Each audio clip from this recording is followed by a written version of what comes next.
Hi friends, Maran வீரா சீரியலை பற்றி தான் நம்ம இந்த வீடியோக்குள்ளே பார்க்க போகிறோம். வாங்க நம்ம வீடியோக்குள்ளே போகலாம்.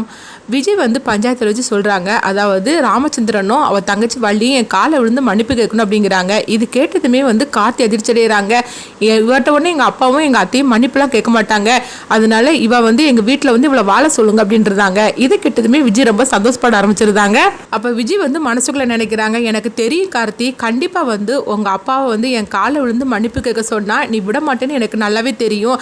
அதனால இந்த மாதிரி தான் ஒரு முடிவெடுப்புன்னு எனக்கு தெரியும். எப்படி உன்னை லாக் பண்ண பார்த்தியா அப்படின்னு சொல்லிட்டு விஜய் மனசுக்குள்ள நினச்சி சந்தோஷப்பட்டுட்டு இருக்கவும், அப்போ மாறனும் ராகவும் சொல்கிறாங்க, என்ன கார்த்தி இந்த மாதிரிக்கு நீ ஒரு முடிவு எடுத்துட்டு அப்படிங்கும்போது வேற என்ன பண்ணுறதுக்கு, அப்போ பஞ்சாயத்தில் வச்சு அப்பாவையும் அத்தையும் அவள் காலை மன்னிப்புக்கு சொல்கிறீங்களான்னு கேட்கவும், உடனே அது கண்டிப்பாக முடியாது, ஆனால் இதுக்கு வேற ஏதாவது நம்ம பண்ணியிருக்கலாம்ல அப்படிங்கும்போது, வேற என்ன பண்ணாலும் சரிதான், இவ சும்மா இருக்க மாட்டா, இவ போகிற அளவுக்கு இவளை வீட்டை விட்டு நம்ம அனுப்பிவிடணும், அப்படின்னா இவ நம்ம வீட்டுக்கு வந்தால் தான் இவ கரெக்டாக இருக்கும், இல்லைன்னா வெளியே இருந்தாக்கி இவ நம்மளுக்கு ஏதாவது பிரச்சனை கொடுத்துட்டே தான் திருவா அப்படின்னு சொல்லவும், உடனே மாறன்னு சொல்கிறாங்க, ஆமாம் கார்த்தி, நீ சொல்கிறதுல கூட ஒரு விதத்தில் உண்மை இருக்க தான் செய்யுது, இவ வெளியே இருந்தானா கண்டிப்பாக நம்மளுக்கு ஏதாவது குடைச்சல் கொடுத்துட்டே தான் இருப்பா அப்படிங்கவும், அதனால தான் நம்ம வீட்டுக்கு இவளை வர சொன்னேன், இவளே என்னை விட்டா போகிறோன்னா சாமி அப்படின்னு சொல்லிட்டு நம்ம வீட்டை விட்டு இவ போனோம், அந்த அளவுக்கு இவளை நம்ம கஷ்டப்படுத்தணும் அப்படின்னு சொல்லவும், உடனே மாறணும் சரிதான் அப்படிங்கிறாங்க. அடுத்து பார்த்தோம்னா விஜய் வீட்டுக்கு வந்துருந்தாங்க.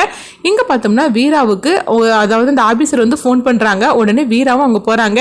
என்ன சார் என்னாச்சு அப்படின்னு சொல்லி கேட்கும்போது, உங்கள் அண்ணனோட நிலைமைக்கு யாரு காரணம்னு சொல்லிக்கிட்டு கண்டுபிடிக்க சொன்னீங்களா, கண்டுபிடிச்சாச்சு அப்படிங்கிறாங்க. உடனே வீராவும் யார் காரணம் அப்படின்னு சொல்லி கேட்கவும், உடனே அந்த ஃபோட்டோ வீடியோவை காட்டுறாங்க. அதில் பார்த்தோம்னா விஜயோட முகம் தான் தெரியுது. விஜயை பார்த்ததுமே வீரா அதிர்ச்சி அடைகிறாங்க. அப்போ எங்கள் அண்ணனோட நிலைமைக்கு காரணம் இந்த விஜய் தானே அப்படின்னு சொல்லிக்கிட்டு வீரா ரொம்பவே அதிர்ச்சியோடு இருந்துட்டு இருக்கிறாங்க. இவ எதுக்காக இந்த மாதிரிலாம் பண்ணுனா, எங்கள் அண்ணனுக்கு இவளுக்கு என்ன சம்பந்தம், எங்கள் குடும்பத்தை எதுக்காக பழி வாங்குறதுக்காக வந்தா, ராமச்சந்திரன் மாமாவில் தான் அவள் அப்பாவோட கதை முடிஞ்சிச்சு, அதனால தான் இந்த மாதிரிக்கு பழி வாங்குறதுக்காக வந்திருக்கான்னு சொன்னா சரி, ஆனால் எங்கள் குடும்பத்தை பழி வாங்குறதுக்காக வந்திருக்கிறாள், எங்கள் அண்ணனுக்கு இவளுக்கு என்ன சம்பந்தம், எதுக்காக இந்த பழியை தூக்கி மாறன் மேலே போட்டா, என்ன நடக்குன்னே தெரியலையே, இவ லேஸ்பட்டவ கிடையாது, இவ ரொம்பவே மோசமானவளாக இருக்கிறா, என்ன பண்ணுறதுக்குன்னே தெரியலையே, இப்போ இந்த விஷயத்தை நம்ம சொல்லலாமா வேண்டாம் அப்படின்னு வீரா ரொம்பவே குழப்பத்தோடு இருந்துகிட்ருக்குறாங்க. இங்கே பார்த்தோம்னா வள்ளியை தான் காட்டுறாங்க. வள்ளிக்கிட்ட விஜய் பேசுகிறதுக்காக வரவும், அப்போ வள்ளி சொல்கிறாங்க, இங்கே பாரு, ஒழுங்கு மரியாதையாக இங்கேருந்து போயிரு, இனி என்கிட்ட பேசுகிறதுக்கெலாம் வந்தேன்னு வச்சுக்கேன், அப்புறமா பலார்னு ஒரு அறையை தான் நீ என்கிட்ட இருந்து வாங்கிட்டு போவேன் அப்படிங்கும்போது, என்ன வள்ளிச்சித்து நீங்கள் இப்படி பேசிகிட்டு இருக்கிறீங்க, நான் இந்த வீட்டுக்கு வரும்போது என்கிட்ட எவ்வளோ பாசமாக இருந்தீங்க, உண்மையை சொல்லப்போனால் கார்த்தி மச்சான் என்னை கல்யாணம் பண்ணதுக்கப்புறமா எல்லாருமே என்னை வெறுத்தாங்க, ஆனால் நீங்கள் தானே என் மேலே அன்பாக இருந்தீங்க, அந்த அன்பெல்லாம் இப்போ உங்ககிட்ட எங்கே போச்சு அப்படிங்கும்போது, ஆமாம் உங்ககிட்ட அன்பாக நான் காட்டின பற்றியா, அதான் நான் செஞ்ச தப்பு, உண்மையை சொல்ல போனாக்கி உன்னை கழுத்தை பிடிச்சி வெளியே தள்ளியிருக்கணும், ஆனால் நான் கார்த்தி சொன்னதை கூட நம்பாமல் உனக்காக நான் சப்போர்ட் பண்ணி வந்தேன் பற்றியா, நீ ஒரு வெகுளித்தனமான பொண்ணு, நீ யாரும் இல்லாமல் இப்படி கஷ்டப்பட்டுட்டு இருக்கிறியே அப்படின்னு சொல்லிக்கிட்டு உன்னை இந்த வீட்டுக்கு அழைச்சிட்டு வந்ததுக்கு நீ ரொம்பவே நன்றி கடன் செலுத்திட்ட, ஆனால் நீ மனசுக்குள்ளே இந்த அளவுக்கு ஒரு துரோகத்தை வச்சுட்டு தானே இந்த வீட்டுக்கு நீ வந்திருக்கிற, இது புரியாம உனக்கு போய் நான் சப்போர்ட் பண்ணி நான் பேசினேன்னு என்னை எதாவது அடிச்சுக்கணும்னு தெரியல அப்படின்னு சொல்லிட்டு இருக்கோம். உடனே விஜய் சிரிக்க ஆரம்பிச்சிருந்தாங்க. விஜய் இப்படி சிரிக்க ஆரம்பிச்சதுமே வள்ளி பார்க்குறாங்க.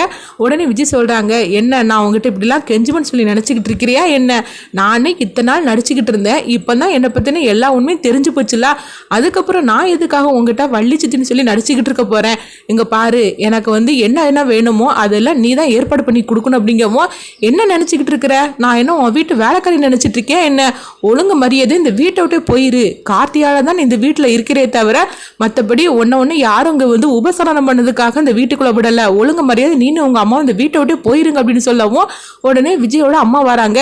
என்ன விஜய் இவங்க என்ன சொல்லிட்டு இருக்காங்க அப்படிங்கும்போது, இவங்க சொல்லுவாங்கம்மா, அதுக்காக இவங்க சொல்றதெல்லாம் கேட்டுட்டு நம்ம இருந்துருவோமா என்ன அப்படிங்கும்போது, இங்கே பாருங்க அம்மையம்மாவும் ஒழுங்காக இருக்கிறது தான் இருங்க, இல்லைன்னா ரெண்டு பேரும் வீட்டை விட்டு போயிருங்க அப்படின்னு சொல்லிட்டு வள்ளி அடிக்காத குறைய அங்கேருந்து கோவத்தோட வரவும், அப்போ கண்மணியை தான் காட்டுறாங்க. கண்மணி நினைக்கிறாங்க, என்ன பண்ணுறதுக்கே தெரியலையே, இந்த விஜய் இப்படி வீட்டில் இருந்துக்கிட்டு இந்த மாதிரிக்கு கஷ்டப்படுத்திட்டு இருக்காள், இந்த வீட்டில் ஒரே பிரச்சனைக்கு மேலே பிரச்சனையாக வந்துக்கிட்டே இருக்குது, என்ன பண்ணுறதுக்கு தெரியல அப்படின்னு சொல்லிட்டு இருக்கும்போதே அங்கே பிருந்தா வராங்க.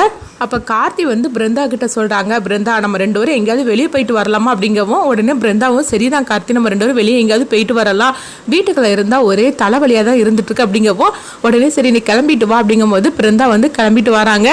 அப்போ கார்த்தியும் பிருந்தாவும் ஜோடியாக ரெண்டு பேரும் வெளியே போகிறதுக்காக இருக்கமோ உடனே வந்து அங்கே விஜய் வந்துருந்தாங்க. உனக்கு எவ்வளோ தைரியம் இருந்தால் என் புருஷனை அழைச்சிக்கிட்டு நீ வெளியே கிளம்பு அப்படிங்கும்போது யாருடி உன் புருஷன் அப்படின்னு சொல்லிக்கிட்டு கார்த்தி வந்து கோவத்தோடு கேட்டுட்டு இருக்கிறாங்க. என்ன கார்த்தி மச்சான் இந்த மாதிரிக்கு பேசிகிட்டு இருக்கிறீங்க, என் கழுத்தில் ஊரறிய தாலியை கட்டியிருக்கிறீங்க, அப்படி இருக்கும்போது நீங்கள் ஏன் இந்த மாதிரிலாம் பேசிகிட்டு இருக்கிறீங்க, ஏதோ புருஷ மண்டாட்டிக்குள்ள ஒரு சண்டை சச்சரவு வரதான் செய்யும், அதுக்காக இவ்வளோ அழைச்சிட்டு போவீங்களா என்ன, எங்கள் பாரடி ஒழுங்கு மரியாதை நீ போயிரு அப்படிங்கும்போது உடனே வந்து பிருந்தா சொல்கிறாங்க, அதான் உன்னை பற்றி தான் எல்லா உண்மையும் வெட்ட வெளிச்சம் ஆகி போச்சுல, இதுக்கப்புறம் என்ன உறவு கொண்டாடிட்டு வர, ஒழுங்கு மரியாதை நீ போயிரு பார்த்துக்க அப்படிங்கவும். அப்போ கார்த்தி சொல்கிறாங்க, இங்கே பாரு நீ இன்னும் என் விஷயத்தில் நீ தலையிட்டேன்னு வச்சுக்கேன், அப்புறமா என்ன நடக்கும்னு தெரியல அப்படிங்கவும். அப்படியே கார்த்தி மச்சான் இப்போ நான் மட்டும் ஒரு கம்ப்ளைண்ட் கொடுத்தேன்னு வச்சுக்கிடுங்களேன், அதுக்கப்புறமா நீங்கள் வந்து உள்ளே தான் இருப்பீங்க அப்படின்னு சொல்லவும் இது கெட்டதுமே வந்து கார்த்தி பிருந்தாவும் அதிர்ச்சி அடைகிறாங்க. உடனே வந்து அவங்க விஜய் சொல்லிட்டு இருக்கிறாங்க, ஆமாம் என்ன இருந்தாலும் பொண்டாட்டி நாங்கள் இருக்கும்போது நீங்கள் என்னென்னா இவ்வளோ கூப்பிட்டுட்டு ஊரை சுற்றுதாக இருந்தீங்கன்னா உங்களை பற்றின ஒரு கம்ப்ளைண்ட் கொடுத்தா போகிற என்ன நடக்குன்னு தெரியுமில்ல அப்படிங்கவும். இதை பற்றி சொன்னதுமே கார்த்தி வந்து எரிச்சலோடு இருக்கிறாங்க. இப்போ பிருந்தா சொல்கிறாங்க, என்னங்க இவளுக்கெல்லாம் பயந்துக்கிட்டு நீங்கள் இருக்கிறீங்க, வாங்க நம்ம போகலாம் அப்படிங்கவும். அப்போ வீரா வராங்க. வீரா உடனே என்னாச்சு அப்படின்னு சொல்லி கேட்கும்போது இப்போ பிருந்தா வந்து நடந்ததெல்லாம் சொல்கிறாங்க. இது கிட்டதுமே வந்து வீரா வந்து தடுக்கிறாங்க. ஆமாம் பிருந்தா நீ கொஞ்சம் அமைதியாக இரு அப்படின்னு சொல்லவும் உடனே என்னக்கா இவளுக்கு பயந்துக்கிட்டு நீ போக வேண்டான்னு தடுக்கிறீ அப்படிங்கும்போது நான் சொல்கிறத கேளு, நீங்கள் ரெண்டு பேரும் கொஞ்சம் அமைதியாக இருங்க அப்படிங்கிறாங்க. உடனே கார்த்தியும் பிருந்தாவும் வந்து விஜயை பார்த்து எரிச்சலோடு அங்கேருந்து கிளம்பி போகிறாங்க. அடுத்து பார்த்தோம்னா வீரா வந்து விஜயை பார்த்து மறைச்சிக்கிட்டு இருக்கிறாங்க. இவளுக்கு எவ்வளோ தைரியம் தான் எங்கள் அண்ணனுடைய கதையை முடிச்சிருப்பா, இவளை சும்மா விடக்கூடாது அப்படின்னு சொல்லிட்டு அவங்க மனசுக்குள்ளேயே நினைக்கிறாங்க. அப்போ விஜயை பார்த்து வீரா வந்து முறைச்சிக்கிட்டே போகவும் உடனே விஜய் பார்க்குறாங்க, என்னது இவளுடைய பார்வையே சரியில்லையே, ஏதோ நம்மளை வந்து நினச்சி மனசுக்குள்ளே ஏதோ சொல்லிக்கிட்டு போகிறா, என்னன்னு தெரியல அப்படின்னு சொல்லிட்டு இருக்கவும். அடுத்ததாக பார்த்தோம்னா வீரா வந்து அந்த வீடியோ ஆதாரத்தை வந்து அவங்க ஒழிச்சு வைக்கிறாங்க. இங்கே பார்த்தோம்னா கண்மணி வந்து ஏதோ ஒரு பொருளை காணலன்னு சொல்லிக்கிட்டு வீரா ரூமில் எல்லா பக்கமும் அவங்க தேடிட்டு இருக்கிறாங்க. அப்படி தேடிட்டு இருக்கும்போது இந்த வீடியோ ஆதாரத்தை வந்து கண்மணி பார்ப்பாங்களா, அப்படி பார்க்கும்போது அதாவது தன்னுடைய அண்ணனுடைய நிலைமைக்கு இந்த விஜய் தான் காரணம் அப்படிங்கிற உண்மை மட்டும் கண்டிப்பாக கண்மணிக்கு தெரிஞ்சிருச்சுன்னா அவங்க சும்மாவே இருக்க மாட்டாங்க. விஜயை வந்து ஒரு ஆட்டத்தை காட்டிடுவாங்க. அது மட்டும் இல்லாமல் இந்த விஷயத்தை வந்து கண்மணி கண்டுபிடிப்பாங்களா, வீரா வந்து உண்மையை சொல்லிடுவாங்களா, நான் அடுத்தது என்னெல்லாம் நடக்க போகுது அப்படின்னு சொல்லிட்டு நம்மளும் வெயிட் பண்ணி பார்க்கலாம்.